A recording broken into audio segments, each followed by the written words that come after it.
Congressman Chip Roy. How are you, sir? I'm doing great. How are you, Chris? Wonderful. So, hey, tell me what's going on. I mean, you were there and you were a part of all of this. What's going on at this 1,400-acre site, and what happened today there, and what are you seeing that's going to take place there?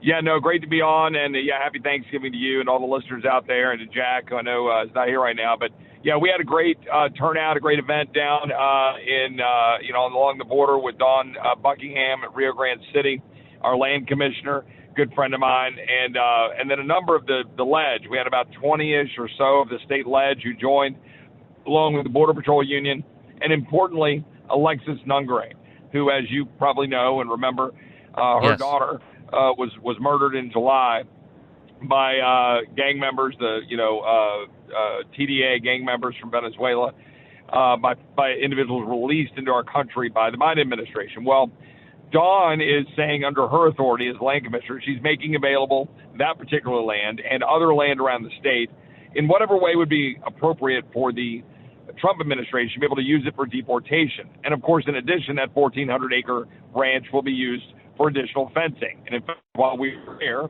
they were doing additional fencing. They're building the wall as we speak. Texas is getting the job done. I know with the help that we desperately need in January here, guys told me they were going to have mass retirements had Kamala Harris won the election. Wow. Let me ask you. Go ahead. Sorry. Go ahead. You broke up for a second. Go ahead, Chip. Point is, no, that's okay. Tom Homan and Governor Abbott were at a different part of the border, but they're all seeing the troops, literally National Guard, Border Patrol guys, doing great things. Tom's a good friend, and so they were at two other spots on the border today while we were down in Rio Grande City. Gotcha. Well, let me ask you this. How long of a border wall will we be able to build there on the land that she acquired? It was amazing to hear from Dawn yesterday when she told us on this show that they're literally putting up wall on their own, which is incredible. How long of a wall will they be putting up there, a border fence? Yeah, I'm not 100% sure the exact number of the length. What was interesting was, and I didn't know what to expect when I got there, is we drove onto the property. It's 1,400 acres, pretty sizable. I mean, I know in Texas ranch terms it's pretty small, but 1,400 acres is still pretty big. And when we drove, we had to drive for a long time getting back there, and they had all of these, the Ballard fence, all laid out in sections, ready to go up, and a whole line of a road going there. And they had about, I'd say probably, maybe a football field's length that was built, maybe 100 yards, as a tiny little segment of it. So it's got to be at least, a couple of miles, a few miles of fencing there across the 1,400 acres. Certainly thousands of yards of fencing. Chip, what kind of synergy do you expect Trump and Homan to have with Governor Abbott and Commissioner Buckingham?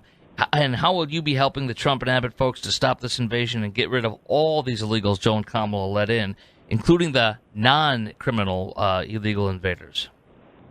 Yeah, that's a really important part. Let me first start on the first part of your question. Texas will be working directly side by side with a Trump administration that's committed to the rule of law. It'll be a two-way street. We will not be tolerating, I hope, as certainly the legislature and Governor Abbott, sanctuary cities or sanctuary jurisdictions in Texas. We're going to have people that are going to work with the administration to make sure that we're deporting those who need to be deported. That's critical. We need local law enforcement and local jurisdictions to work with ICE and the federal authorities.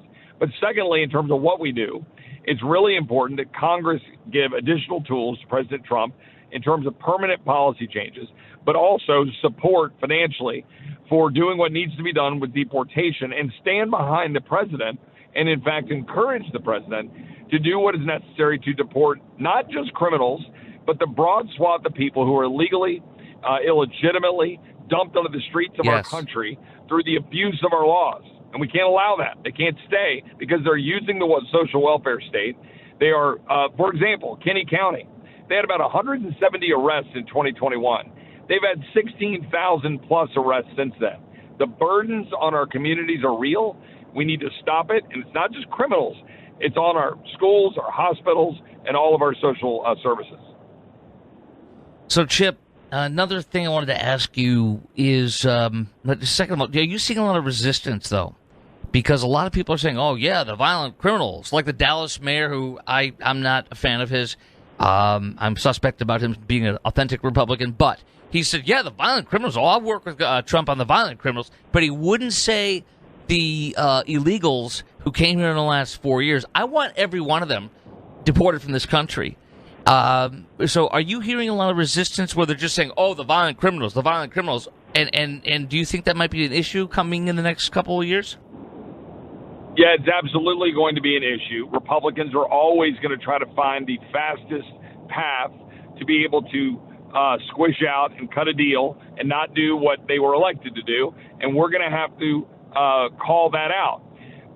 That's what's going to happen, to be very clear. I've already heard members talking about it. We've had some, even from the Texas delegation, go on TV and say, oh, we can't deport him. We'll focus on the criminals, but not everybody else. Look, the fact of the matter is you have millions of people who are released unlawfully into the United States. They need to be deported. Let me give you another number. 1.3 million people right now in this country who illegally came here now have orders for removal. That does include people, by the way, who are not just criminals, but they've been ordered to be removed. They're not being removed by this administration. The very first thing the Trump administration should and can do, besides secure the border and stop the flow, is to remove those 1.3 million people who already have an order, and then go find the people who were gotaways. They don't have any papers at all. Get rid of them. Find any criminals. If they're not behind bars, get rid of them. That's what we need to do, and then continue to move through the numbers. Because remember, it was purposeful by the Biden administration to dump all those people in our country and give them a notice to appear in court in like 2033. That is not acceptable. They're using social welfare services, and we can't abide by it. We got to reestablish the rule of law. And by the way, get Americans back to work by doing what we need to do to get them off welfare, train them, and make sure they've got the jobs before you worry about what's happening with future flow of additional workers. Congressman, I should say Texas Congressman Chip Roy, do you support arresting local and county officials who hinder the apprehension of illegals? People like Bexar County Sheriff Javier Salazar, who could do that, should he hinder, and other officials. Do you expect people like Sheriff Salazar to possibly resist, or I should say hinder, or city officials in San Antonio, for example, or in Dallas or Houston or anywhere? Well, they sure as hell better not. I mean, let's be very clear. I'm a federalist at heart. I don't like the federal government coming into Texas and telling us to do virtually anything at all. But the federal government has a core responsibility to secure the border of the United States and to make sure there are not dangerous criminals, not dangerous terrorists, and other individuals floating in our community. Local law enforcement has a duty to enforce the law. They have a duty to work with federal law enforcement to enforce the law. The state of Texas, our position as a state, is that these people should be removed. We should track them down and work with a federal law to do that. So if local officials are violating that, then they are almost certainly in violation of state law as well. And we need to make sure that we're holding them to account. If they have to be arrested or if they have to be otherwise dealt with, then so be it. But we need to carry out the job the American people put us into office to carry out, which is secure our communities, secure our borders, remove the dangerous criminals, remove the aliens who are here using social services, and get the status quo back, and frankly, improve the country by making sure Americans can go back to work, make sure only Americans are voting in American elections, make sure we reestablish order at the border, take out the cartels, stop the fentanyl flowing in. We just have to do it and decide to do it immediately. Chip, you said take out the cartels. Are you on board with us sending our special forces in conjunction, hopefully, with the Mexico Special Forces, or even solo, if must be, like when we took out bin Laden, and taking out those super labs all over Mexico? One of the first bills I introduced in Congress was a bill to designate them as foreign terrorist organizations. We've debated that back and forth. Maybe there's a different way to do it. I don't really care. My point was I wanted to lead to say that our intelligence efforts, our criminal efforts, our financial tools, and importantly, even the military ought to be used as necessary to take out the cartels. And if we need to pass the authorization of the use of military force to go take out the cartels, then so be it. I am tired of these individuals targeting Americans. I'm tired of them dumping children into the sex trafficking trade. I'm tired of them pouring fentanyl into our communities. I'm tired of them endangering the border. I'm tired of them abusing migrants and charging them thousands of dollars for their profiteering. It should end. We could end it if we chose to, and we should. You know, Chuck, you talked about victims. How's the Nungaray family doing? I know you visited with Jocelyn's mother and family members. How are they doing right now? I know it's their first Thanksgiving without their sweetheart. Well, you know, this is one of those things. I've come to know so many of these victims. Alexis testified at a House Judiciary Committee hearing. I visited with her. I visited with her and her mom today. Man, they're doing as well as you could expect. Their heart still hurts. Remember, it was only 4 months ago, just 4 months ago, that Alexis lost her precious 12-year-old daughter, Jocelyn. And she's coping by getting out and leading. She's been courageous. She tells the story. She wasn't that political before all of this, and she's leaned into it to try to honor her daughter's memory, to try to protect other kids. They're doing fine. They're hurting. Pray for them. Pray for the families of all these people who have unfortunately been victims, like Laken Riley or Kayla Hamilton or Rachel Marin, or I mean, how many names do you want me to give of the families that have been ripped apart because this administration blatantly disregarded the law? Our job right now is to undo the damage of the Biden administration and reestablish order under the Trump administration. That will be the Trump legacy, reversing this terrible damage and then establishing order. And Chip Roy, step 3 of Trump's plan, according to the Daily Mail, is to get non-criminal illegal aliens, including workplace raids. Are you on board with that, along with going into the illegal migrant shelters all over this country, particularly Denver, New York, Chicago, and others? Are you on board with going into those illegal migrant shelters and deporting any one of them that have no business being in our country? I am in favor of taking all measures necessary. I do not want to get in front of the administration or in front of Tom Homan. Right. I'll let them kind of lay out what they want to do. As a member of Congress, then we will have oversight. We will work with them, figure out funding, make sure the law is being followed, all the things we're supposed to do.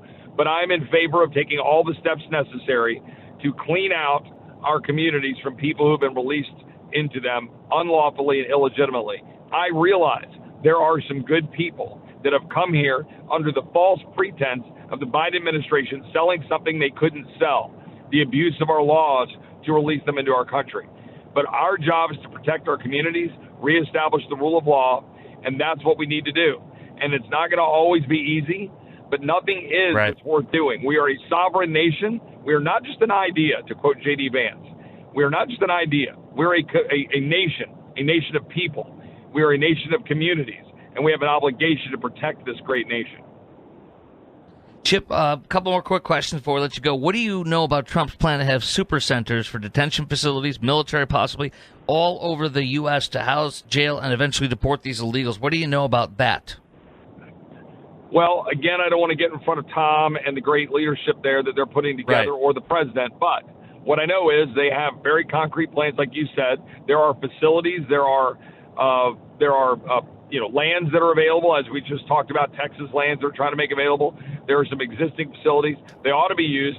And to be clear, I've got some of my friends of the more libertarian bent, and I've got some fairly libertarian-like leaning tendencies on occasion. I don't like the government being involved in our lives. But the people that are worried about the military, and they say, well, this is posse comitatus, this is a use of military for policing. No, what I'm hearing Tom and those guys talk about is the use of the military for facilitating movement, for logistical support. The law enforcement would be carrying out the enforcement of the law under our laws. But the military certainly, especially with an invasion of this nature, endangering the people, can certainly provide logistical support, and I believe that would be constitutional and appropriate. But, we got to look at all the details and make sure that we're following the laws appropriately, and I'm sure Tom Homan and the great folks working around him and the new secretary, if she's confirmed, will be doing just that. Chip, I know we all got to go, but let me pop off 3 real quick ones. You can lightning answer them on your own. What should Trump do about the illegals from Venezuela, these countries where they won't take them back? Mexican President Sheinbaum already threatening back and forth with us, but it sounds like she's finally bowed to pressure. And did you see those 2- and 4-year-old sweethearts that were at the border that can barely, talk for themselves and talking to our DPS troopers? It's horrifying. Yeah, it is horrifying. I mean, let me just tell you. I mean, when I first came to Congress, I went to the border. I saw a picture on my phone of this beautiful little girl. She was about 7 years old, who had a number written on her forearm because she was, trying to, it was just unbelievable and just heartbreaking. She was so beautiful. She was this wonderful little girl. And I always wonder, did she get to somewhere safely? And I've seen so many of those children over the years in my engagement at the border. I go to the border often, like I did today. On these other questions, look, I think what was the first question? Sorry. The first question, no, you're in the middle of everything out there. So what should Trump do about the illegals from Venezuela who they claim they won't take back? And what about Scheinbaum putting the tariffs on us and going back and forth? Yeah. So, number one, of course, the president should be rattling about tariffs to force Mexico to the table and have the president of Mexico come with us. She already reacted by saying, oh, well, the flow is stopping. Well, okay. Why don't you stop the flow? You're capable of doing it. Yeah. Why don't you jack up the cartels? Oh, I don't know, because they own you. Well, look, we're going to force that issue. The president is right to do it. And by the way, with Venezuela and all the other countries that we've been dealing with the abuse of our parole system and release them into our country, Venezuela is going to take these criminal aliens back. We will use the pressure that is necessary. The president should, and everybody in Congress should be supporting it. I'm sick of this crap. These countries, particularly in the Western Hemisphere, have been piggybacking off the United States of America for a long time. Now they're saddling up with China.